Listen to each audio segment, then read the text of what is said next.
చూసి ఉంటారు. ఇది చూస్తే సహజంగానే ఏదో జరిగిపోతుంది, ప్రళయం వస్తుందేమో, ఏమైపోతుందో అనేది పెట్టారు. కానీ ఇది ప్రకటన అనడం నేను తప్పు. ఎక్కడ కానీ పొరపాటున మీరు గమనిస్తే అడ్వర్టైజ్మెంట్ అని కానీ ఎవరు ఇష్యూ చేశారో లేదు తెలియదు. మరి ఇది రామోజీరావు భయపెడుతున్నాడా, ఇంకొకరు భయపెడుతున్నాడో దీంట్లో తెలియదు. ఇది రామోజీరావు పత్రిక కాబట్టి రామోజీరావు అనుకోవాలి. పోనీ అలా అనుకుందామంటే రాధాకృష్ణ అదే పెట్టాడు. దీంట్లో కూడా ఎక్కడా లేదు, ఎవరిచ్చారో లేదు ఈ భయపెట్టే ప్రకటన. కింద చంద్రబాబు ఉన్నాడు కాబట్టి, ఈ గుర్తులు ఉన్నాయి కాబట్టి ఇది వీళ్ళు ఇచ్చారని అనుకోవాలి. ఏం రాశారంటే దీంట్లో, మీ భూమి మీది కాదు, ల్యాండ్ టైటిలింగ్ చట్టంతో జరగబోయేది ఇదే, జగన్ దుర్మార్గ చట్టంతో కింద కొన్ని, మళ్ళీ బాబుని రప్పిద్దామని అన్నారు. వీళ్ళ దిక్కుమాలిన దీనిల కోసం ఏ రకంగా ఎక్కడికి జారుతుపోతున్నారనేది చూడాలంటే ఇది ఒకటి. దీంట్లో ఇచ్చారు, ఇది జనరల్ పత్రిక ప్రకటన. ఎక్కడ కానీ ఎవరు ఇచ్చారో లేదు, అడ్వర్టైజ్మెంట్ అనేది లేదు. ఒక్క ఈ పత్రికలో మాత్రమే వాళ్ళ పాలసీ అనుకుంటా అడ్వర్టైజ్మెంట్ అని ఉంది, రాశారు. ఇష్యూడ్ బై తెలుగుదేశం పార్టీ అని ఇక్కడ ఉన్నారు. అంటే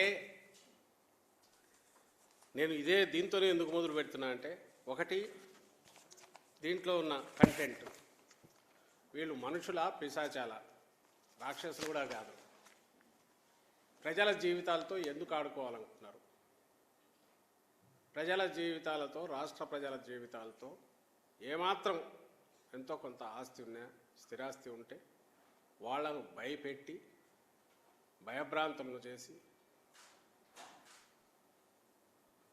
వాళ్ళు అనుకున్న రకంగా ఏదో సాధించాలనే దాంతో, ఆ దుగ్ధతో ఇలా చేసినారని ఇక్కడ అర్థమవుతుంది. మీకే గమనిస్తున్నారు, తోడేళ్ళు పైనంతా.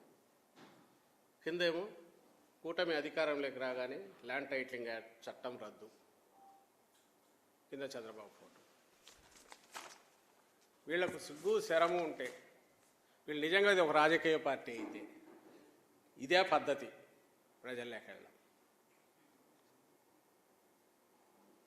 ల్యాండ్ టైటిలింగ్ యాక్ట్ అనేది ఏదైతే ఇప్పుడు వీళ్ళు అన్నట్టు నిజంగా రద్దు చేసేదైతే, ఈ ల్యాండ్ టైటిలింగ్ యాక్ట్ బిల్లు పెడుతున్నప్పుడు ఎందుకు దాన్ని తెలుగుదేశం పార్టీ సపోర్ట్ చేసింది? At the cost of repetition. మళ్ళీ నేను కొద్దిగా చూడండి, మీకు చూపాలి. ఎందుకంటే ఇది చూడగానే ఖచ్చితంగా ఫోన్లు వస్తున్నాయి, ఏమో జరిగిపోతుంది, ఏమో జరిగిపోతుంది, ఏమో జరిగిపోతుంది. దీనికి శిక్ష ఏమేయాలని కూడా ప్రజలు ఆలోచించాలి. ఇంతటి అబద్ధాలు,